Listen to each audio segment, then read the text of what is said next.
Modern science confirms it. Matter is not solid. Beneath all things is vibration, movement, potential. Scarcity is not a material condition. It is an inherited perception. It's learned, repeated, taught, echoed through cultures and families until it feels like law. But behind that veil, abundance pulses constantly, like a current beneath the sand. Story: The Hidden Box. There was once a woman named Clara who inherited a sealed box from her grandmother. She stashed it in the attic, dismissing it as sentimental clutter. Years later, she opened it on a whim and discovered old investment papers, now worth millions. Nothing had changed except her awareness. What was always there only became real the moment she recognized it. Abundance practice. The golden field. Find stillness. Breathe in slowly and fully. Picture yourself standing in an open field beneath a golden sky. Feel energy surrounding you, moving through you. Every breath draws it deeper into your cells. Let it warm your palms, your chest, your spine. You are surrounded by supply. It is not missing. It is here, now. Let go of the illusion of dryness. Let truth soak into you like sunlight into soil. Chapter 2: The Flow of Exchange. In the ancient world, markets weren't just places of trade, they were centers of spiritual movement. True wealth wasn't measured in silver or silk, but in flow, in balance, in aligned giving and receiving. A merchant named Alaric once struggled in a busy city. His skills were sharp, his effort relentless, but he couldn't understand why others prospered while he merely survived. Then he discovered a hidden temple where the priests taught. Money is not a substance, it is movement, it is energy. Like water, it follows least resistance. It gravitates toward clarity, purpose, and intention, not control. Story: The Painter's Shift. A young artist named Lyra spent years obsessing over how to price her paintings. They were beautiful, but never sold, until one day she stopped calculating and started creating from her soul. She painted with no attachment to outcome, only to pour truth into color. Almost instantly, buyers appeared, not because her skill changed, but because her energy did. She stopped forcing value. She embodied it. Sacred exercise, the gifted coin. Hold a bill or coin in your hands. Close your eyes. Feel beyond the object. Imagine the stories it's held, wishes, exchanges, blessings, struggles. Now charge it with your own intention. Love, purpose, expansion. Visualize it glowing. Say softly, "May this carry prosperity wherever it flows." Spend it with meaning or give it away freely. Know that in doing so, you've activated a sacred circuit of abundance. Chapter 3: Your Birthright of Prosperity. You were born into this world not empty, but encoded. Inside you is a spiritual blueprint, a legacy of wealth and creative power, inherited not through genetics, but through soul lineage. Long before your name was spoken, abundance was woven into your being. But like a jewel buried beneath layers of earth, this truth is often hidden under generations of inherited beliefs. Money is hard. We don't deserve too much. Play it safe. Stay small. These phrases become energetic shackles, passed silently through family lines. Story: The Medallion. A seamstress named Alira discovered a medallion while cleaning her late grandmother's belongings. The moment she placed it around her neck, small miracles began to occur. Unexpected contract, an old debt repaid. The object wasn't magic. It was a key, a symbol that awakened what was already within her. It reminded her of who she really was. Ancestral clearing practice. Sit quietly. Imagine yourself standing before your ancestors, both blood and spirit. Say, "I honor you. I bless the road that brought me here. But I now release all inherited beliefs of limitation, lack, or struggle." Picture golden light pouring through their line into yours, activating the forgotten code of prosperity. Then write these words: "I, your name, reclaim my divine inheritance of abundance." It is done. Chapter 4: The Inner Vault. A man once searched the world for treasure, climbing mountains, crossing oceans, risking everything. Decades passed.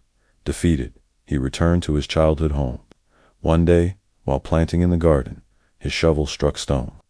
Beneath it lay a chamber filled with gold, buried beneath the place he'd always lived. So many seek prosperity out there, unaware that the greatest vault lies within. Your consciousness holds patterns of wealth, growth, and creation. When you turn inward not to fantasize, but to remember, you find the seed of all you seek. Story: The Map in the Locket. A woman named Helena inherited a locket with a tiny scroll inside. It appeared to be a map at first. She assumed it led to buried treasure, but she soon realized it described rooms in her own house. Following the map's clues, she discovered hidden panels filled with heirlooms and valuable things passed down, forgotten but never truly lost. The wealth had always lived beside her. She just hadn't seen it. Practice entering the vault. Close your eyes. Picture yourself walking down a spiral staircase. Each step takes you deeper into your own mind. You reach a door etched with symbols only you recognize. It opens effortlessly. Inside, a vault of golden light. Symbols, objects, colors, all familiar. This is your abundance center. Choose one item as a totem: a key, a crystal, a flame. Let it represent your inner wealth. Return to it whenever you forget. This is your storehouse, and it never runs dry. Chapter 5: The Resonance of Money. We've been taught that money responds to logic, planning, and hard data. But beneath that, money moves by resonance. Like a musical note that makes another string vibrate, wealth answers frequency, not form.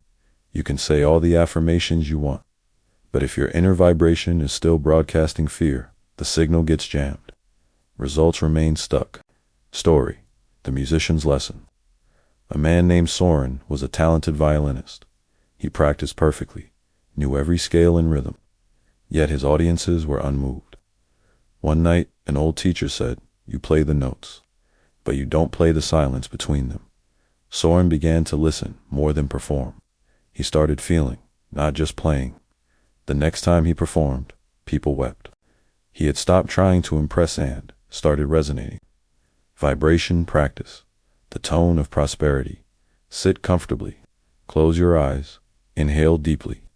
Now, create a soft, steady sound with your voice. Let it carry for a few seconds. Feel it in your chest, your bones. As you do, imagine golden light vibrating inside, you synchronizing every cell to the frequency of receiving. Let this sound become your tuning fork. You are not calling prosperity to you, you are becoming a match for it. Chapter 6: Breaking the Chains of the Past. In a fertile valley, a farmer named Dorian worked from sunup to sunset, yet his crops refused to flourish. He used the best seeds, followed every tradition, and still the soil remained barren. Until one day, he dug deeper than ever before and uncovered a cluster of rusted chains buried beneath the earth. A village elder explained that the land had once been used to imprison others. The pain remained in the roots. The land remembered. And so does your energy. You carry more than your own story. Patterns, beliefs, fears pass from generation to generation. Live within your field like hidden roots. Some protect, some choke.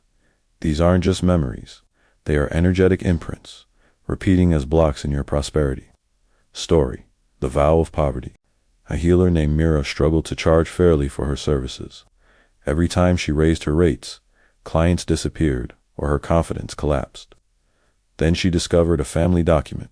Her great-great-grandmother had taken a vow of material poverty in exchange for spiritual insight. It was a contract made in love, but now outdated. Myra burned the parchment and wrote her own vow to live in harmony with both spiritual wisdom and material wealth. Exercise: Releasing generational contracts. Sit quietly. See yourself standing in a room filled with your ancestors. Feel the weight of their sacrifices, the wisdom they offer, the fears they held. Speak softly. I bless you. I release what is not mine. I honor your journey, and I choose a new path. Picture the chains dissolving. Picture a river flowing clean through your bloodline. Chapter 7: The Alchemy of Wealth. The ancient alchemists weren't just turning lead into gold. They were transforming consciousness from density to clarity, from fear to freedom. Wealth, like metal, responds to inner fire. You are made of elements: earth, your habits; water, your emotions; air, your thoughts; and fire your spirit. When these are scattered, abundance escapes you. When they align, manifestation becomes inevitable. Story: The Brass Device. A woman named Beatrix received a strange brass instrument from her grandmother. It had chambers, coils, and a dial. She thought it was broken, but something told her to keep it. One night, in meditation, she placed her hands on the instrument and visualized her fear around money. The device warmed. Over time, she used it to channel her focus, reframe her emotions, and call forth new ideas. Transformation, exercise, elemental reflection. Earth: what daily habits support or sabotage your abundance? Water: what emotions ripple through your financial choices? Air: what thoughts do you repeat about wealth? Fire: how connected are you to your inner purpose? Align these, and you become the Philosopher's Stone. Chapter 8: The Sacred Contract. In a hidden temple, lit by crystalline light, a ritual took place. Each initiate stood before a golden tablet and declared, "I am a vessel of abundance." They made promises to circulate wealth, to bless others with their overflow, to never hoard what flows freely. And in return, the temple responded. Resources appeared, needs vanished. Synchronicities multiplied. Why? Because wealth honors commitment, not desperation, not manipulation. Story: The Parchment Pact. A woman named Leora found a document among her grandfather's things, a contract with unseen forces, signed decades before. On impulse, she added her name. Within days, a dormant account matured. A partnership blossomed. She was confused at first, but she had activated a law older than language. Energetic agreements shape physical reality. Exercise: write your prosperity covenant. Get clear. Write down your commitments. How will you circulate wealth? How will you serve others through your prosperity? What are you ready to receive? Then sign your name as a declaration. Post it in a sacred space. This isn't about superstition. It's about clarity and the law of aligned resonance. Chapter 9: The Law of Generosity. A farmer once faced his final drought. The earth was dust, his family starving. His last jug of water sat in front of him. An elder appeared and said, "Pour it into the soil." The man hesitated, but something in him surrendered. He poured the water into the cracked ground. That night, clouds gathered. Rain returned. His crops and the region were saved. Because the universe responds to trust. Story: The Village Well. Every morning, a woman named Kaya dropped a coin into an old well, saying nothing. No one knew. She never told anyone. But soon, her business began to grow. Checks arrived unexpectedly. Resources flowed in strange but perfect ways. It wasn't superstition. It was activation. Giving creates space. That space must be filled. Exercise: the circulation ritual. Choose a small percentage of your income. Give it to something that inspires you. A person, a cause, a space. Do it without expectation, without telling anyone. Then, watch. Wealth flows where trust lives. Chapter 10: Listening for Opportunity. Edward was a master trader. Charts, data, logic, all at his fingertips. Until one day, everything stopped working. His signals failed. His fortune dropped. In despair, he wandered, until he met an elder who said, "You're looking at the shadows on the wall. Tune into the wind instead."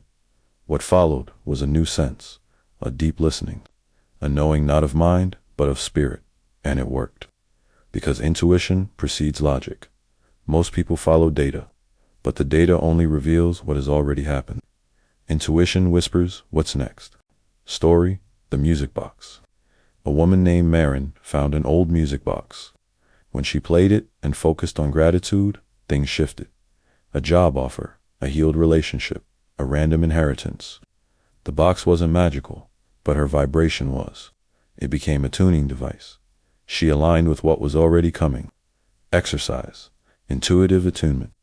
Choose a small object, a coin, a feather, a stone. Hold it in meditation. Ask a clear question. Don't overthink. Feel what arises, what shifts in your breath, your belly, your heart. Keep a journal. Track the results. The more you trust, the clearer it becomes. Chapter 11. The Architecture of Abundance. Every prosperous life is built on unseen blueprints. Just as a cathedral rises in harmony with sacred geometry, your inner world must be designed to host abundance. Many carry internal architecture filled with narrow doorways, low ceilings, blocked passages. Limiting beliefs and old wounds form tight, twisted hallways where energy can't flow.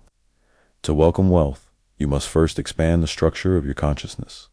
Story: The Hidden Blueprints. A woman named Lillian inherited architectural sketches from her great-aunt. The shapes seemed strange: spirals, arcs, unusual proportions. On intuition, she reorganized her apartment using the designs. Within days, her work began to blossom. New clients, unexpected press, surprise payments. She hadn't changed her skills. She changed her space, both physical and energetic. Practice: Prosperity Blueprint Meditation. Close your eyes. Visualize walking through your current money consciousness as a building. What do you see? Are the walls tight? The rooms dark? Now begin to renovate. Knock down old beliefs. Raise ceilings of possibility. Open windows for flow. Every time you enter this inner space, you reinforce its truth in your outer life. Chapter 12. Bridging the Worlds. There is no real separation between the spiritual and the material. That illusion is taught, not true. All wealth begins in the unseen. Every opportunity, client, raise, or gift once existed as a whisper in the energetic realm. Your job is not to force matter. It is to align with energy until it crystallizes. Story: The Mirror. A woman named Dorothy inherited a strange mirror. Unlike others, it showed not her reflection, but the patterns of energy swirling through her thoughts and emotions. When she focused on joy, the colors shifted. When she doubted herself, the image became cloudy. She began to use the mirror, not to see, but to shape. And soon, the outer world obeyed. Practice the threshold ritual. Choose a doorway in your home. Every time you walk through it, pause. Declare it sacred, a passage where the inner becomes outer, where thought becomes form. Each step becomes a statement. I walk in alignment. I welcome manifestation. Chapter 13. The Timeless Now. Time is not a straight line. It bends, it breathes. And abundance does not live in the past or the future. It lives in presence. When you obsess over the when, you push prosperity further away. When you relax into now, you collapse timelines. Story: The Clock of Presence. A man named Harold discovered a strange timepiece among his grandfather's belongings. When he worried, the hands sped up. When he reminisced, they ticked backward. But when he sat still, breathed, and felt gratitude, the hands stopped. Not because time paused, but because he entered the dimension where all things are possible. Practice: Quantum Journaling. Write in 3 voices. Future you. Describe your life after wealth has arrived. Be detailed. Present you. Describe it unfolding now. Past you. Thank the moments that led to this. You're not fantasizing. You're collapsing separation between self and outcome. This is not make-believe. It's alignment. Chapter 14. The Wealthy Body. Abundance is not just a thought. It's a sensation, a posture, a current that runs through your body like electricity. If you carry tension, shame, or survival mode in your muscles, you block the flow. You must become the vessel. Story: The Movement Ritual. A man named Charles trained his body endlessly, but struggled financially. One day, an elder taught him sacred postures used by ancient initiates, movements that activated receptivity, trust, and power. As he practiced them, something shifted. He no longer chased money. He began to embody wealth. Clients responded. Opportunities landed. His body had become a conductor. Practice the receiving pose each morning. Stand tall, feet grounded. Raise arms, palms up. Breathe in golden light. Hold, exhale slowly. Circle your arms gently. Repeat 7 times. Let your body speak the language of abundance without saying a word. Chapter 15. The Inner Chambers. Within your mind are rooms, chambers of knowledge, vision, memory, and potential. Most live at the surface, repeating the same loops, but those who journey deeper uncover vaults of power, Each chamber holds codes, one for receiving, one for trust, one for growth. Story, the ancestral key. Amelia found an old key with symbols etched on it. She thought it opened a physical door until dreams began to show her hidden rooms within her consciousness. Every chamber she entered revealed more prosperity insight, ancient texts, instruments of energy, forgotten wisdom. She hadn't found treasure. She had remembered it. Practice, chamber meditation. Visualize a spiral staircase descending into your inner world. Each landing holds a door. First, the chamber of receiving. Feel wealth entering your being. Second, the chamber of worth. Feel yourself deserving. Third, the chamber of expansion. See unlimited possibilities. Visit them often. They are real, and they're always open. Chapter 16. The Voice of Worth. There is a voice inside you, quiet, persistent, asking, "Am I enough?" Most ignore it, or try to silence it. But worth isn't something you earn. It's something you remember. Wealth responds to self-worth the way flowers respond to sunlight. It opens. It blooms. If you secretly doubt your value, abundance avoids you not to punish, but because you're not resonating with reception. Story, the echoing hall. A woman named Celine entered a cave rumored to grant wishes. When she spoke her desires aloud, the walls echoed back the exact opposite. "I want love," she said and heard. "You don't deserve it." "I want wealth." The echo came. "It's not for you." She realized the cave didn't lie. It revealed the hidden beliefs she carried. So she began whispering new truths. And slowly, the echoes changed. Exercise. Rewrite the script. Every time you hear a limiting inner voice, pause. Say aloud, "That's not mine. I choose again." Then replace it. "I am safe to receive. I am worthy of ease. I am abundance in motion." Repetition is recalibration. Your voice writes the code. Chapter 17. The Wealth of Silence. Noise surrounds us. Algorithms, notifications, endless advice. But true prosperity doesn't scream. It whispers. If you want to hear it, you must quiet the world long enough to listen. There is intelligence beneath the mind, an ancient frequency that only emerges in stillness. Story, the Silent Garden. A man named Rowan was overwhelmed with options. Investments, businesses, ideas, all noise. On a friend's advice, he entered a silent retreat for 10 days. No phones, no conversations, no distractions. By day 6, a single word emerged in his mind. Create. When he returned, he knew what to do. He started a simple project that soon exploded in value. Not because it was loud, but because it was aligned. Practice, the 5-minute silence. Every morning, sit in complete stillness. No music, no mantra, just breathe. Observe what rises. Do not chase. Let clarity come. It is from this womb of silence that abundance is born. Chapter 18. The Energy of Desire. Desire has been misunderstood, demonized, dismissed, or distorted. But true desire is sacred. It is the compass of your soul. Not craving, not greed, but the deep inner pull toward expansion. When honored, it guides you to the exact frequencies where wealth lives. Story, the Lantern Path. A girl named Eleanor felt a spark every time she imagined teaching others. But she worked in a bank, dismissing her dream as silly. One night, she dreamed of a winding path lined with lanterns. Each lantern lit only when she took a step. The message was clear. Walk toward desire, and the way appears. She quit the job, started small, and was soon leading retreats, helping others, and earning more than she ever had. Desire wasn't dangerous. It was divine. Exercise, sacred desire map. Write down 5 things you deeply want, no filter. Then ask, which of these feels like a craving? Which feels like a calling? Follow the calling. That's where the gold is. Chapter 19. The Mirror of Relationships.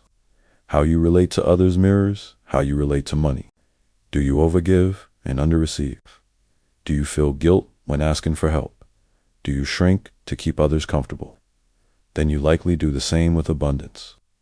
Every relationship is a teacher. Every interaction reflects your inner script. Story, the Twin Agreement. Two friends, Myra and Juno, grew up together. Myra always paid. Juno always received.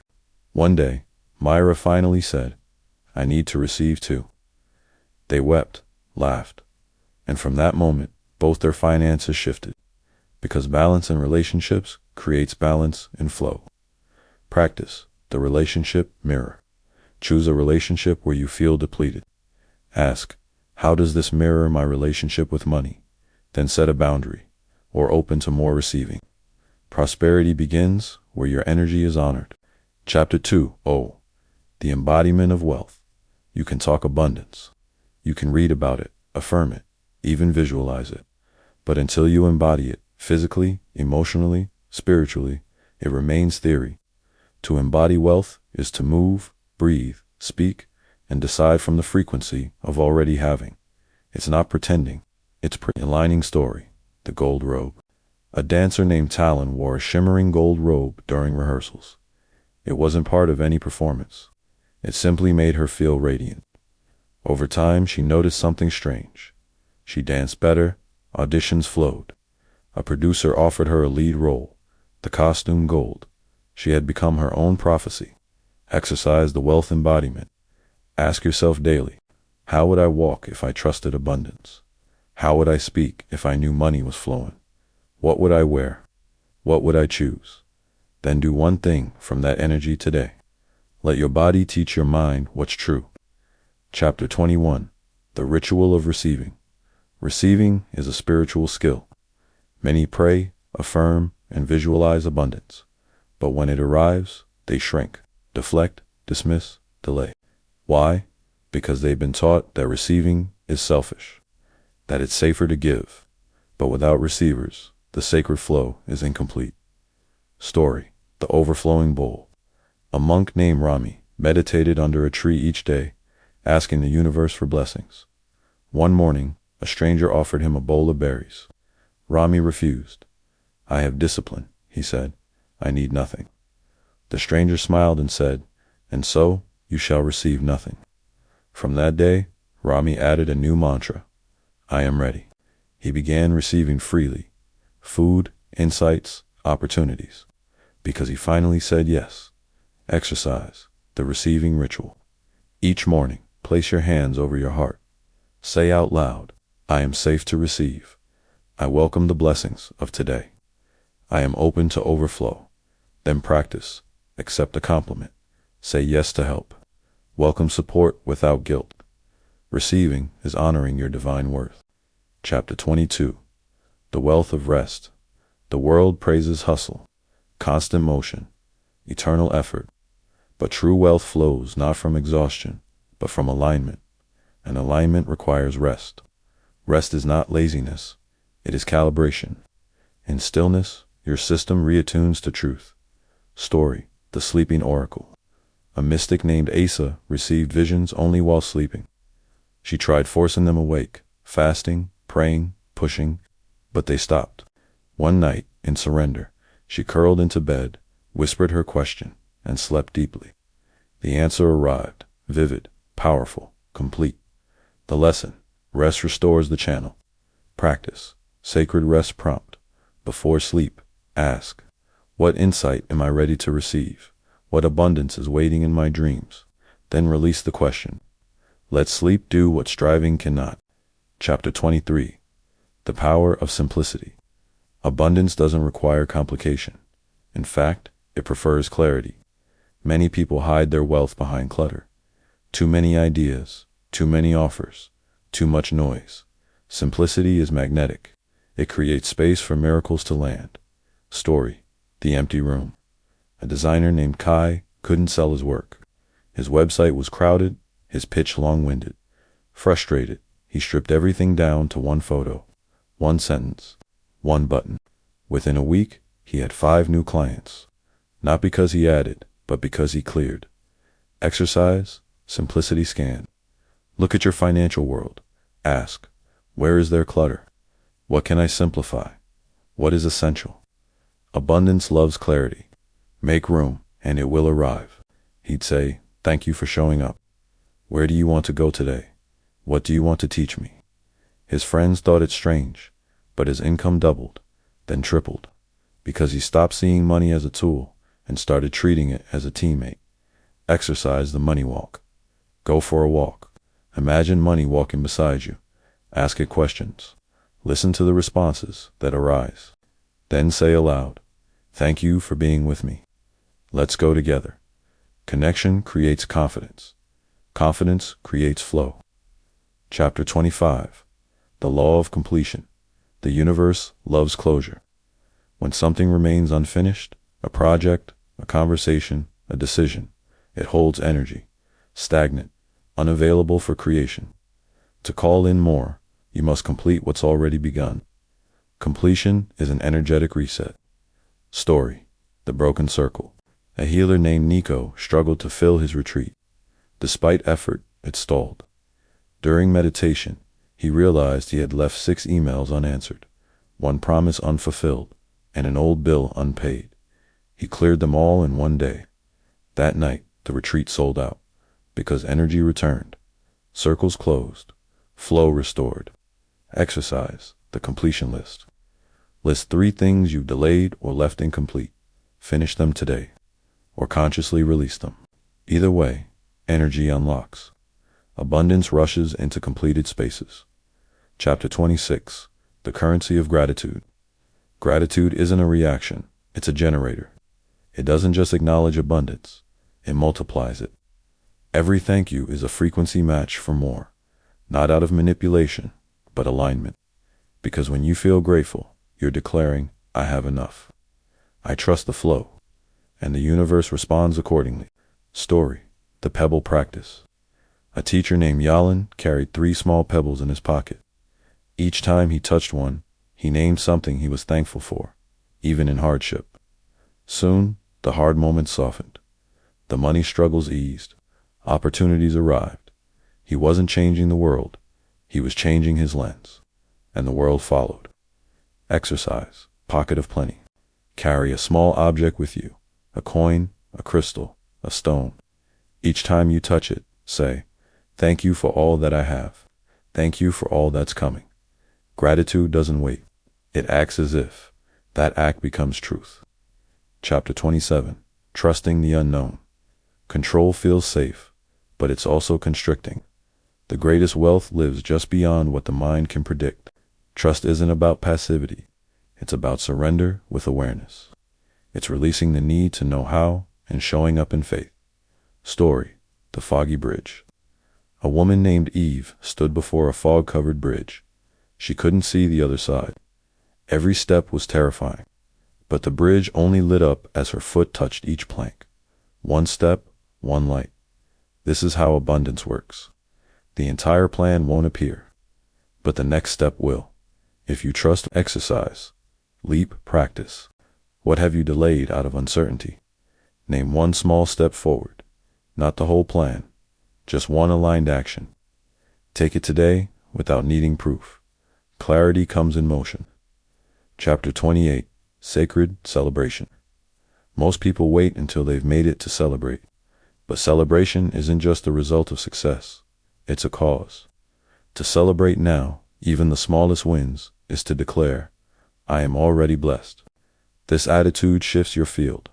It speeds manifestation. It opens the floodgates. Story: The Candle Ritual. Every time a new sale came in, a shopkeeper named Lou would light a small candle, whisper a prayer, and ring a bell. Customers were mesmerized. They told their friends. Her store became a sensation, not because of her prices, but because of her presence.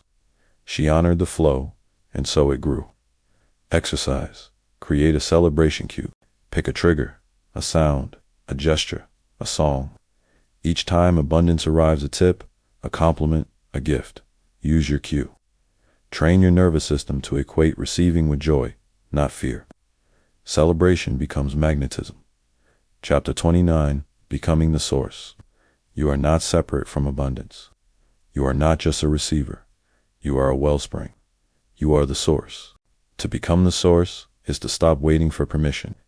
It's to realize you can generate value, opportunities, and wealth from within. Story: The Empty Stage. A speaker named Noor arrived to an empty auditorium. No crowd, no applause. But instead of leaving, she stepped on stage and gave the full talk to the silence, to the space. Someone happened to be filming. That clip went viral. Her career launched because she stopped needing an audience to validate her gift. She gave from fullness. Exercise. Be the channel. Each morning, ask, how can I bless today? What can I give without depletion? Where can I lead with generosity? You are not waiting on the world. The world is waiting on you. Chapter 30, The Infinite Loop. Abundance is not a destination. It is a rhythm, a breath, a loop of giving, receiving, resting, trusting, creating. You are not here to conquer money. You are here to dance with it. You are not chasing wealth. You are remembering that you are woven from the same fabric as the stars, limitless, radiant, magnetic. Final story, the Spiral Temple. In the center of a spiral-shaped temple, pilgrims would arrive seeking answers, wealth, healing, but the temple held no priest, no treasure, only mirrors. Each person would walk to the center and see themselves. That was the message. You are the source. You are the answer. You always have been. Final practice, the mirror blessing. Stand before your reflection. Look into your own eyes. Say, I see you. I honor your journey. I trust your power. Then whisper, let it begin, because it already has. And just like that, the spell is broken. You remember who you are, a spark of abundance in motion. Like, subscribe, and share the magic. And don't forget to drop your location in the comments, so we can keep lighting up this world together.